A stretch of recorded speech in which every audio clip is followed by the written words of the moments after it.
বলেন, যার হক এসেছে সত্য, ওয়াজাহাক্কাল বাতিল, চলে গেছে মিথ্যে।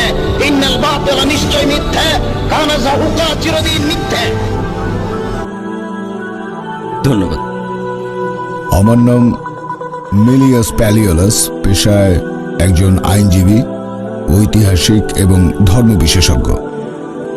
আপনি খুব সুন্দরভাবে ইসলাম এবং কোরআনের বিভিন্ন বিষয় ব্যাখ্যা করলেন।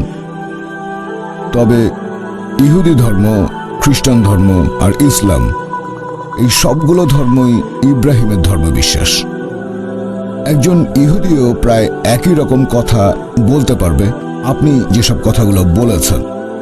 উদ্ধৃতি দিতে পারবে কোরআন থেকে, উদ্ধৃতি দেবে তাওরাত এবং তালমুদ থেকে। একজন খ্রিস্টানও আপনার মতোই কথাগুলো বলতে পারবে বাইবেলের ওল্ড টেস্টামেন্ট আর নিউ টেস্টামেন্টের উদ্ধৃতি দিয়ে। আর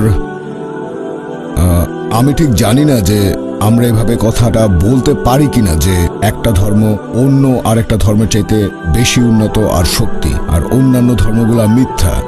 এইভাবে বোধহয় বলতে পারি না। এটার ফলাফল কি হতে পারে? এসব কারণেই একসময় ক্রুসেড হয়েছিল। ইতিহাস বলছে। আপনি সুবিচার আর শান্তির কথা বললেন।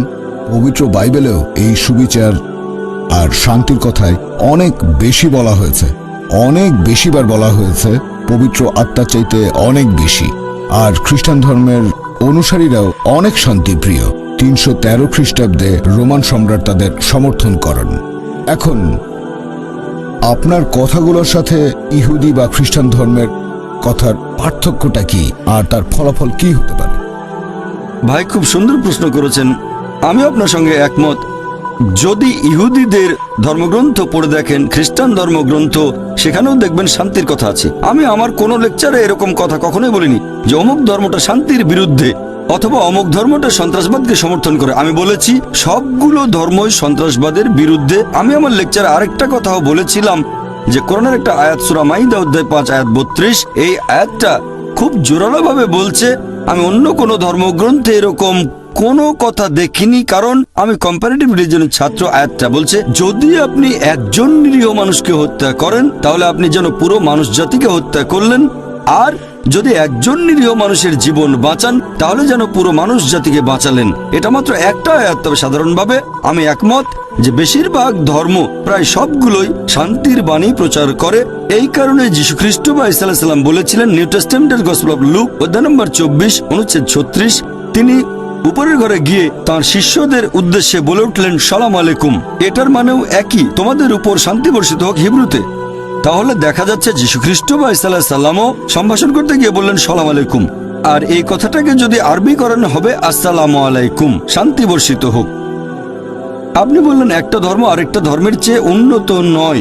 আমার মতে আমি বিশ্বাস করি আল্লাহ মাত্র একটাই ধর্ম পাঠিয়েছেন, তিনি অনেকগুলো ধর্ম পাঠাননি।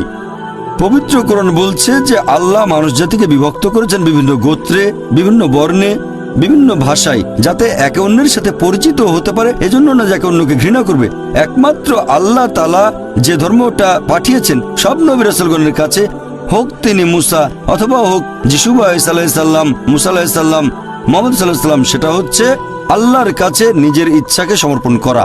আর আমি বিশ্বাস করি যে নবী রাসূলগণ সবাই, যেমন ধরেন আদম, নূহ, মুসা, যিশু, মুহাম্মদ, তারা সবাই শান্তিতে থাকুন, তারা সবাই একটা ধর্মই প্রচার করেছেন, এক আল্লাহকে বিশ্বাস করা আর তার ইবাদত করা, আল্লাহ তাআলার কাছে নিজের ইচ্ছাকে সম্পূর্ণভাবে সমর্পণ করা। আশা করি উত্তরটা পেয়েছেন।